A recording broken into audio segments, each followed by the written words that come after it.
The desert wind tasted like dust and regret.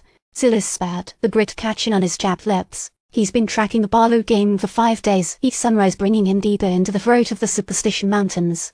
Deputy Hayes had been riding point for the last 2 days, his youthful eagerness a stark contrast to Silas's weary determination. Hayes had taken a bullet to the arm during the initial stagecoach ambush, a testament to Barlow's sudden, violent strike. "Think they'll be holed up tonight, Silas?"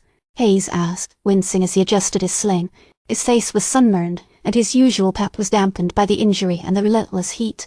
"Likely," Silas grunted, his gaze scanning the towering sandstone cliffs. "Barlow won't risk his men out in the open." They found them nestled in a narrow canyon, a meager fire casting flickering shadows on the rock walls. 5 men of Barlow, the hulking Bart, the nervous Finn, and 2 others Silas didn't recognize.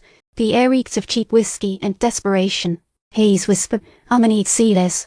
6, Silas replied, already formulating a plan. "Stay low. Let me draw them out." Silas dismounted Bess and approached the canyon entrance, hands raised. "Barlow, I know you're in there. Come on out. It's over." Barlow emerged, a sneer twisting his lips. "Silas, come to play hero, have you? You're a little late, friend. We already got what we wanted."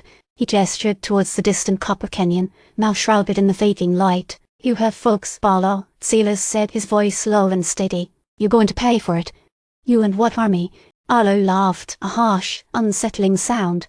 That's when Silas drew his Colt, the click of the hammer echoing in the stillness. Bart and Finn instinctively moved to cover Barlow, their hands hovering near their own weapons. The ensuing fight was a whirlwind of gunfire and desperate struggle. Bart, fueled by rage and cheap liquor, charged at Silas, swinging a rusty Bowie knife. Silas dodged the attack and returned fire, a single shot dropping Bart to the ground. Finn, panicked by the sudden violence, fumbled for his rifle but was quickly silenced by Silas's precise aim. The other 2 Barlow men put up a brief resistance before falling beneath Silas's relentless pressure. Just as Silas moved to secure the last of Barlow's men, a figure emerged from the shadows, her movements fluid and silent as a desert cat. Nahka, the Apache shaman, stood between Silas and Barlow, her eyes dark and intense. "Enough," she said, her voice resonating with an ancient power. Barlow, momentarily stunned by her appearance, tried to scramble back, but Nahka was too quick. With a swift, almost invisible motion, she drew a ceremonial knife and plunged it into Barlow's chest. He collapsed, his eyes wide with disbelief. Silas stared at Nahka, his face a mask of surprise and confusion. "What, why?" Nahka didn't answer directly. The land thirsts for balance. Barlow's actions upset it. His spirit was troubled. Hayes, who had been tending to his wound, stepped forward. "We're taking them into custody, ma'am." He nodded towards the remaining Barlow gang members, who were now bound and guarded. Nahka looked at Silas, her gaze piercing.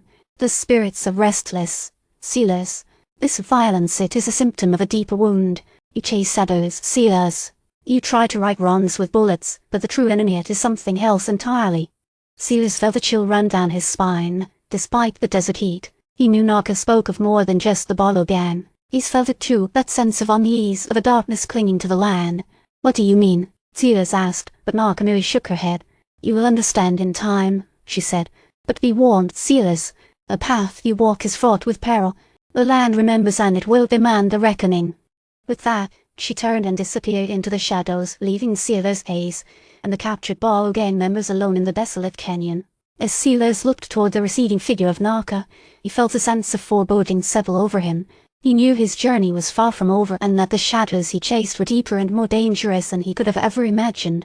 The wind picked up, carrying the scent of dust and a whisper of something ancient and unsettling, a promise of trials yet to come. Hayes coughed, spitting on the ground. "Well, that was something." Silas didn't reply. He looked at the captured gang members, their faces grim and defeated. He felt no sense of victory, only a weary resignation. The land remained troubled, their spirits restless. He knew that the cycle of violence would continue, that other Barlows would rise to take his place. He remounted Bess and motioned for Hayes to follow. As they rode out of the canyon, the setting sun painted the sky in hues of blood orange and deep purple, a stark reminder of the darkness that lay beneath the beauty of the Arizona territory. He knew, with a certainty that settled heavy in his gut, that his work was far from done.